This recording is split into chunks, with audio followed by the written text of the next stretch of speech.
Hey Joe fans, I'm JoeFan82 here with another action figure review.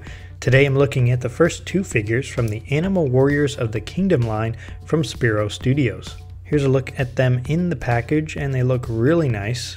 Let's take a closer look. We've got the Animal Warriors of the Kingdom logo and some really nice artwork of Kahlee. This is Baron Kahlee, the main bad guy. Another little profile picture on the bottom, and it says Ultra Action Figures includes weapon and alternate head accessories, ages 15 and up. That was the second figure, and this is Pale, the first figure. This is the hero, the main character of the story. Some other really nice artwork there. And another profile picture, and Pale Adventure Armor, ages 15 and up. Here's a look at the back of the package. At the top is a little mythos paragraph. It says Animal Warriors of the Kingdom takes place in a mysterious realm where animals have evolved in the absence of humanity. The land is filled with animals of all shapes and sizes, some that fight for good and others that fight for the darkness. And below that is a character overview for Pale Adventure Armor Albino Chimpanzee. It says the young albino ape king sports his trademark mohawk and red armor. His ability to absorb his fallen enemies' powers comes at a great cost as their ghosts become attached to him and slowly drive him mad. Wow, that does not sound fun at all. And a closer look at the other figures you can get in this first series. And here's a little bio for Baron Kahlee, Chimpanzee, the tyrannical ruler over all of the ape kingdom. This devious villain rules with an iron paw and will stop at nothing to secure his place on the throne, including eliminating the rightful ruler, Pale, the young ape king. And here's a look at the two figures out of the package, and I really like the sculpt on these. These look really nice. Nice bright paint apps. This was a line that came up out of Kickstarter. It was fully funded, I believe, in 2017, and the figures were released this year. And this was one of those lines that you don't really see too often. It's something different, something new, and I was really excited to get these. These are 1/18 scale action figures, so they should go with your other G.I. Joe, Marauders, Task Force, other figures like that. And let's take a closer look at Pale, the hero. Really nice sculpt on this guy. A lot of the sculpts are going to be similar. I believe they use the same body sculpt for most of the figures. And he's got his red armor, gauntlets, and shin guards there. And let's take a look at his articulation. His head is on a ball joint, which is I believe the same sort of construction as Boss Fight Studio figures, so they are intercompatible with those. He's got a really cool mohawk, and looking down, he's got some nice sculpting there. Really like the sculpt. His armor is a little loose. It's actually pretty loose. This is an issue that Spiro Studios has acknowledged and are going to change for future releases. That should not be as loose. And his feet, I don't know if you can see, he's got some claws on his feet there. His head turns on the ball joint pretty easily. Some nice range of motion. His shoulders do a full 360 and go up about so far. And his right elbow has an issue. It pops out very easily, just like that. And this looks to be an isolated issue for this particular figure and this exact joint. I've seen other people with the same problem, so there was a big QC error there. And his wrists have a full 360, and they have another little joint there.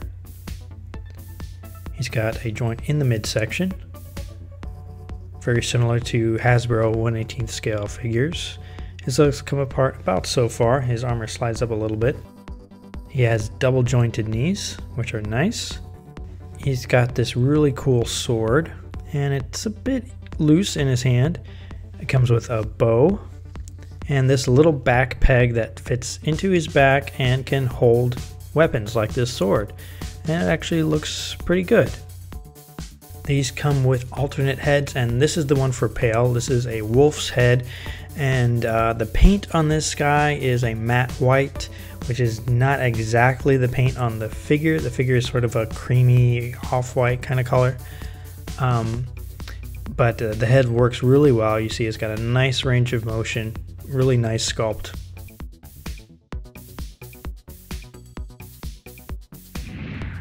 Let's look at Baron Kahlee, the second figure in the line. This is the big bad guy, and I really like the sculpt on this guy. He is really nice. The paint job is great. A very interesting choice to go with the blue instead of a traditional, what you would think of, a black. Very reminiscent of the 80s and 90s toy lines that would come out, very colorful. Very nice, and a little splash of purple on the shin guards there.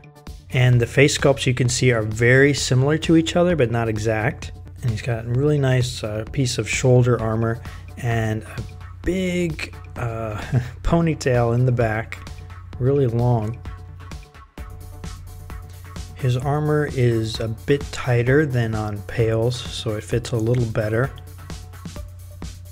And on the shin armor, there is a little bit of an extra detail.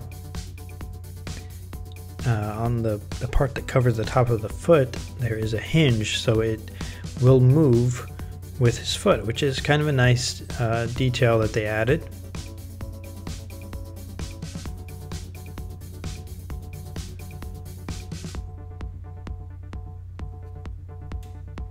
He comes with this big sword, this little knife,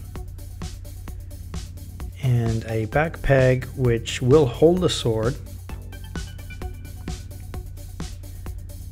Unfortunately, his hair makes it almost impossible for the peg to fit in, but he does come with an alternate head, and this is a really nice new sculpt.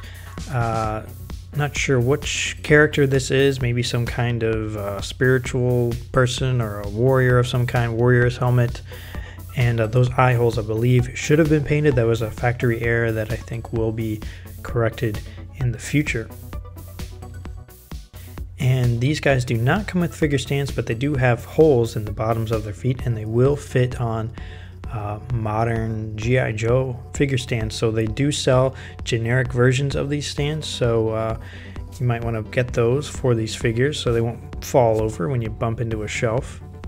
One accessory that I can't show you is a scepter that came with Kahlee that has what appears to be a bronzed human hand on the top. My kids were playing with these and it got misplaced, so it's somewhere in my house. I just don't know exactly where it is, but that is a really cool, kind of creepy accessory that comes with Kahlee. There is a bit of a structural issue with some of the figures having some weak knees. They're a little bit wobbly and a little bit hard to stand up at times, but that is an issue that has been acknowledged by Spiro Studios, and they will be addressing it for future releases. Overall, I would say I really like these figures. The paint apps are sharp, the accessories are great, especially those alternate heads. I would have to say that Pale is my least favorite of the figures that I've gotten, and I do have some more that I'm planning on reviewing, and they only get better from here. So if you want to see those reviews, make sure you subscribe to the channel so you won't miss them. Thanks for watching, and I'll see you next time.